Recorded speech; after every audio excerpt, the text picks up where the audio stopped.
آرام کی قدر۔ ایک بادشاہ غلام کے ساتھ کشتی میں بیٹھا تھا۔ غلام نے اس سے پہلے کبھی دریا نہیں دیکھا تھا، کشتی کا سفر بھی نہیں کیا تھا۔ اس کے جسم میں کپکپی شروع ہو گئی، ڈر کے مارے اس نے رونا دھونا شروع کر دیا۔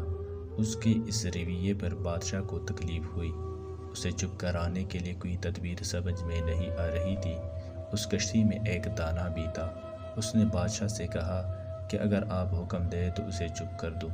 بادشاہ نے کہا کہ بڑی مہربانی ہوگی۔ اس دانا کے اشارے پر ملازموں نے غلام کو دریا میں پھینک دیا۔ جب وہ چند غوطے کھا چکا تو اس کے بالوں کو پکڑ کر کشتی کی طرف لے آیا۔ اس نے کشتی کے پچھلے حصے کو دونوں ہاتھوں سے پکڑ لیا اور پھر کشتی کے ایک کونے میں دبک کر بیٹھ گیا۔ بادشاہ کو یہ تدبیر بہت پسند آئی۔